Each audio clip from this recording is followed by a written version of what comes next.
Merci. Je suis sûr que vos remarques d'introduction sur l'histoire, comme vous avez dit, dénégatrice par son essence, va susciter des réactions dans un colloque qui précisément fait le bilan d'un siècle d'historiographie. Donc je laisse pour l'instant le débat ouvert.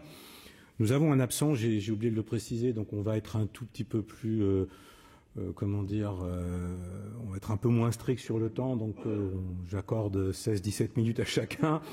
Donc c'est déjà fait, donc voilà pour le premier. Mais bon, je présente notre deuxième intervenante, qui est Aïsgül Altinay, qui est anthropologue, qui est professeur à l'université Sabanci.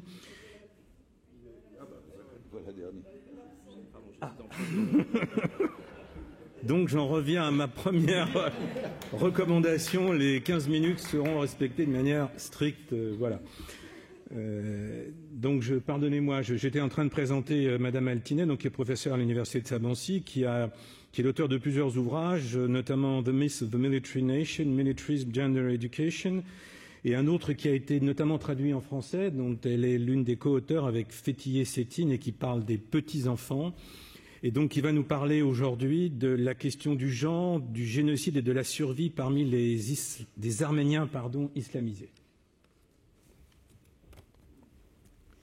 Thank you very much. I would like to start by thanking the organizers for this amazing conference. Les organisateurs pour cette conférence étonnante. C'est un honneur et un privilège d'être là. J'ai beaucoup appris depuis 2 jours. J'aimerais aussi remercier les interprètes Ian White et Stephanie Woolley qui ont fait un travail incroyable pour nous aider à communiquer. Yes.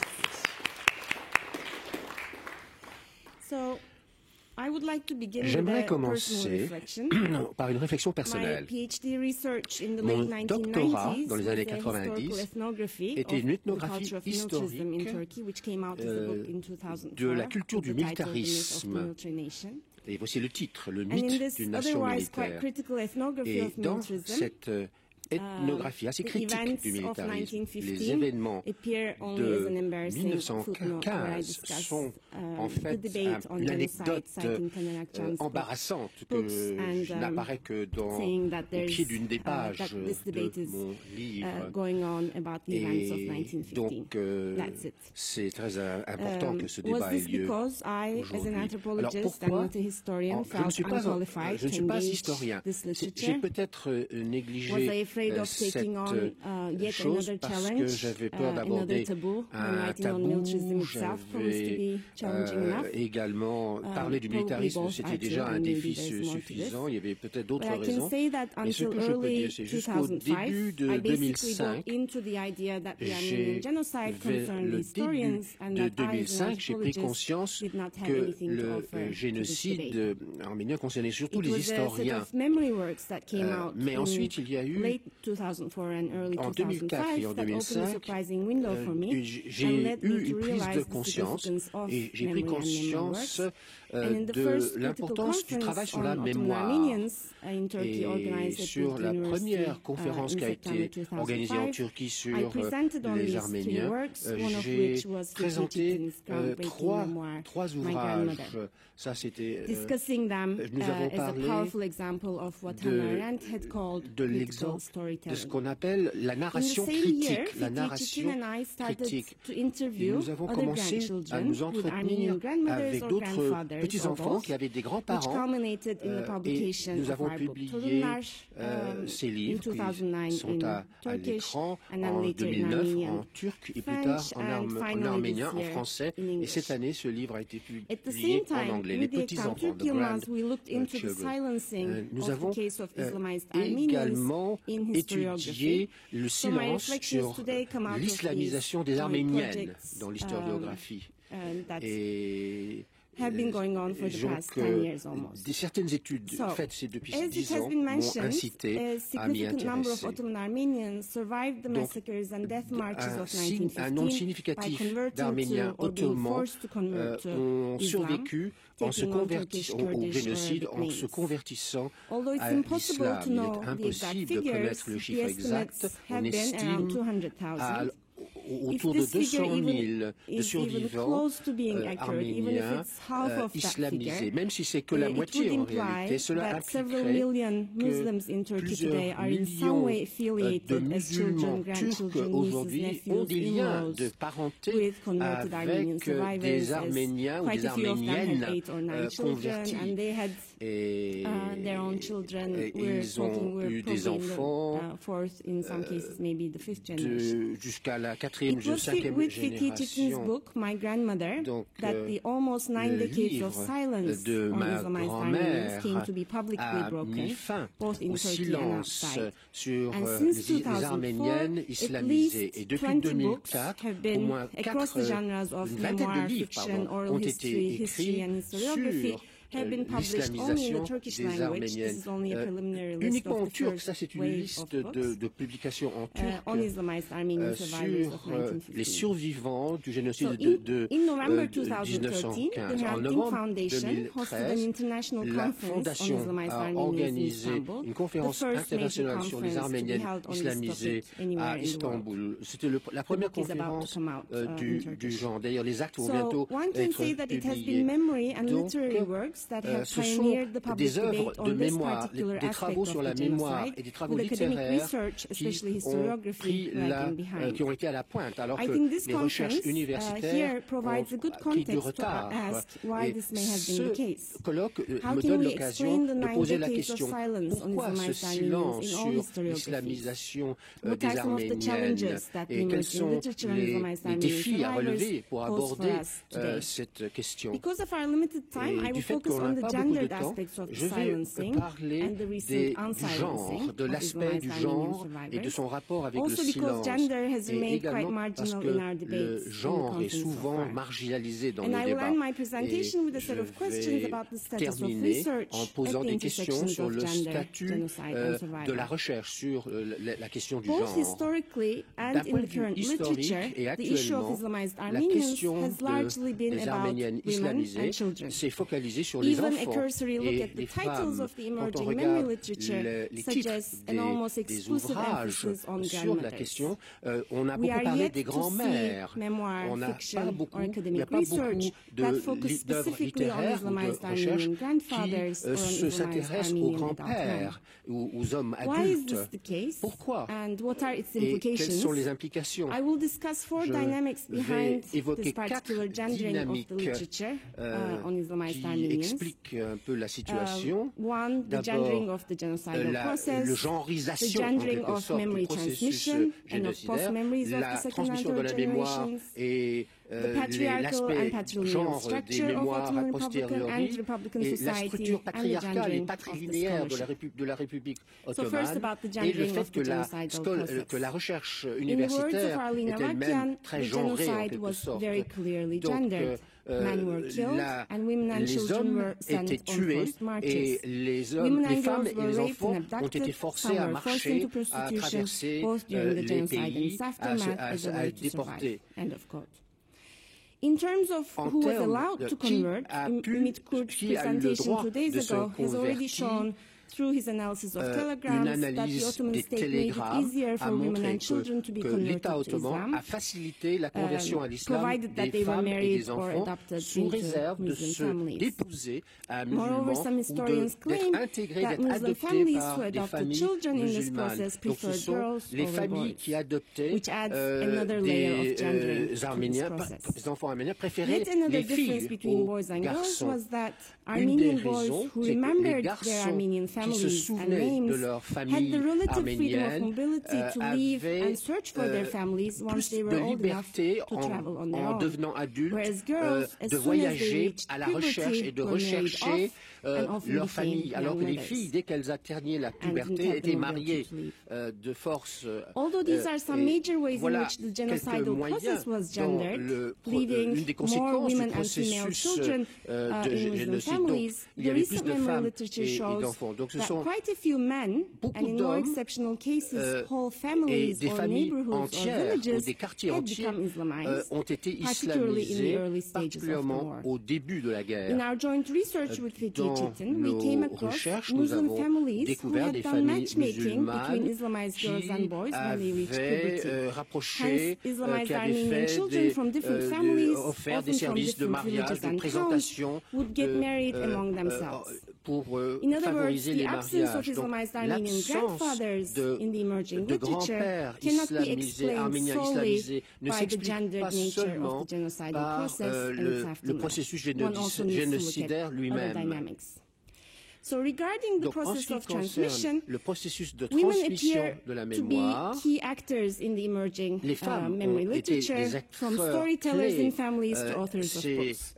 Les auteurs de livres et aussi des personnes qui narraient des histoires, des narrateurs. It's mothers who Ce sont constitute the majority of second-generation storytellers. Qui représentent la majorité des narrateurs de seconde génération. Et souvent, elles reprennent les histoires des grands-mères, plutôt les histoires des grands-pères. Only 6 of them refer to Islamized très peu Armenian grandfathers or great-grandfathers, se and only a réfèrent couple aux of grands-pères. grandmother stories have been told by fathers. Et très peu In other d'histoires words, ont the été first narrées two par des pères. generations, Les deux premières in the first two générations, dans les deux generations, premières women come générations, across as the les predominant femmes storytellers who étaient les share their own principales or their mother's narratrices qui stories of partageaient leur survival. propre histoire ou les histoires Why de has leur this been mère, the case? des We grands-mères. need to Pourquoi? ask. Il faut se demander. Several of our research participants in the Plusieurs Grandchildren Project chercheurs reflected on this peculiarity and highlighted the gendered approach to descent in their en communities. lumière With le biais, ce biais de genre, providing the la predominant framework for patrilinéarité, understanding évidemment, descent le across fait Turkey, que la structure de la société était and in the patrilinéaire Ottoman society, explique une certaine grandchildren chose. with Les Armenian grandfathers petits-enfants might be finding avec it more des grands-pères difficult arméniens to ont share trouvé plus their difficile grandfather's de stories. partager les histoires de Zardusht, leurs for instance, grands-pères. that's a Zardusht, nickname c'est un that surnom. he gave himself in the book, Zardusht, dans un referred to the livre, se widespread réfère practice in à his la small pratique town to dans call sa only petite those ville children with Armenian fathers and mothers Armenian, de dire que whereas others seuls like les him who enfants had qui avaient Armenian des pères et des grandmothers mères or mothers arméniens were étaient regarded as arméniens, Kurdish. alors que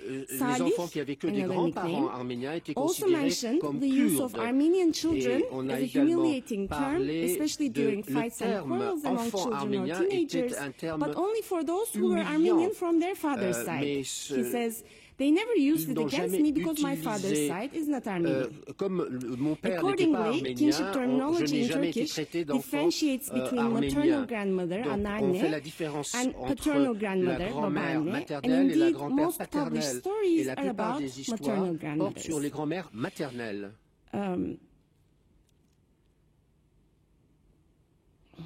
Sorry. In other words, within the patrilineal understanding of descent prevalent in most local communities across contemporary Turkey, as well as in Ottoman society at large, having an Armenian grandfather, father, or even a paternal grandmother seems to characterize a person as more Armenian than having an Armenian maternal grandmother or mother. Consequently, this has led to the silencing of stories of survival and descent told by Islamized Armenian grandfathers, fathers, and although perhaps to a lesser extent of paternal grandmothers. A related issue is connected to material inheritance practices and fears of economic marginalization, with men constituting the overwhelming majority of property owners and women being a negligible minority in the labor force and in professional life. Particularly in the first two generations, men may have felt that they and their families had more to lose if their Armenian heritage became publicly known, which may have prevented them from sharing this knowledge even with their children and grandchildren. Ce patrimoine It's not only the local and familiar memory and post-memories of 1915 and the genocidal process that is gendered, but historical and other scholarship as well. Mais même les études In 1989, the same year that Cynthia Lowe published her insightful analysis that, quote, nationalism has typically sprung from masculinized memory, masculinized humiliation, and masculinized hope. Sur la masculinisation, a feminist Armenian scholar, Enis Sanasaryan, problematized the gendered nature of the research on the Armenian genocide. She said, despite a wealth of literature on the Armenian genocide, little research has been done on women who made up the mass of the deportees.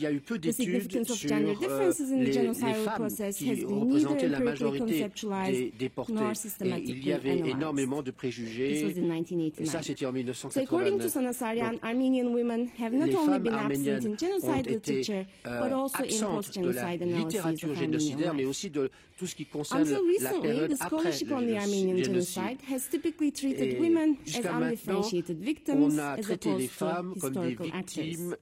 In both Turkish and Armenian, I think it's quite striking that the term that's most often used for a single woman without a husband or father or other male relatives who act as their guardian is sahipsiz or andar, both literally meaning without an owner. Not surprisingly, women are often discussed in the same sentence as property and defined as their women or our women, underscoring the construction of women as commodity under patriarchal ownership. And it's really interesting that even the most recent critical genocide literature continues to adopt this practice uncritically, talking about the confiscation of women, talking about land, they came to get their land, their women, and so on. In this framework, the nation is masculinized, with women and children falling under the same category. This resonates with Cynthia Enlow's critique of militarized discourses of national honor that put women and children as one entity under the custody of men. Not only have the historical sources been abundant with deeply gendered narratives, but their uncritical use even in recent genocide scholarship have reproduced a patriarchal approach to the nation, to man, women, and children. In almost all historiographies on the genocide, women and children are treated as passive beings in need of male protection and guidance, without which they become sahipsiz, andar, without an owner. Moreover, this patriarchal framework defines women's bodies as fields to be sown by men and as vehicles of masculinized honor. Historian Vahet Aishjian discusses the marginalization of women who were raped and those who became prostitutes in both post-genocide Armenian nation-building process and Armenian scholarship since. According to Taishjian, the typical Armenian heroine is often considered to be the woman who taught her child the Armenian alphabet in the sands of the desert, or the woman who, weapon in hand, defended Urfa against the executioner at the cost of her life, or else the one who threw herself into the river Euphrates from a high cliff so as not to fall into the hands of the Turks and be raped. Instead, Taishjian proposes a framework where women are regarded as historical actors who have used various forms of resistance in the face of a machine of destruction and eradication to survive, including marriage, prostitution, and conversion to Islam. Lernait Neçoğlu's recent research highlights the post-genocide changes that took place in Armenian institutions, particularly the patriarchate, that changed their patrilineal, patriarchal understanding and became more flexible in terms of providing room for the reintegration of women who had been Islamized or raped or had become prostitutes. But this flexibility or this change may not have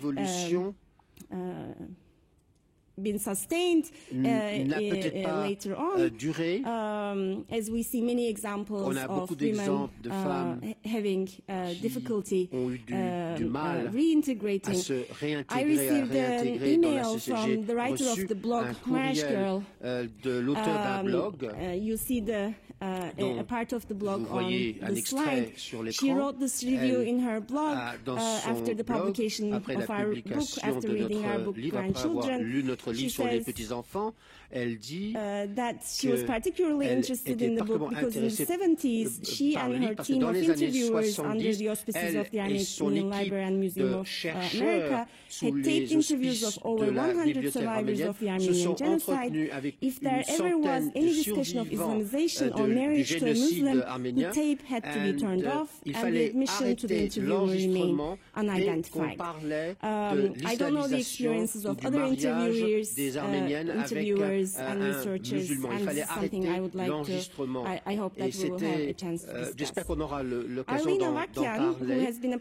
Arlène Avakian, qui a été une pionnière en matière de travail sur la mémoire, pense que l'absence des femmes dans l'historiographie est liée à l'absence d'une voix féministe parmi les spécialistes, parmi les universitaires. Et cette absence a nuit à la qualité des études et également à la qualité de la communauté, a nuit également à la communauté arménienne elle-même dans la diaspora ou ailleurs.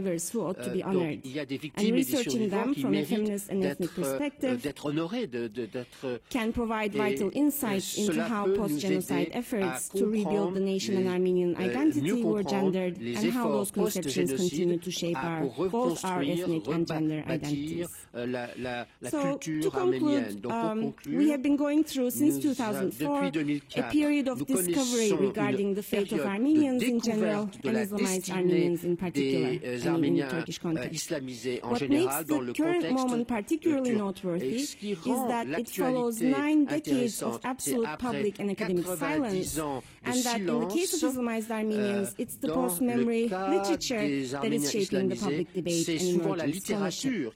So what I've tried to argue is that a critical understanding of gendered silencing and unsilencing of Islamized Armenians will not be possible unless we work at the intersections of post-nationalist genocide studies and critical gender studies. What are some of the critical challenges that this emerging memory literature poses for us? And I will end with a list of questions. One challenge comes with regard to national identifications. Who belongs to the nation?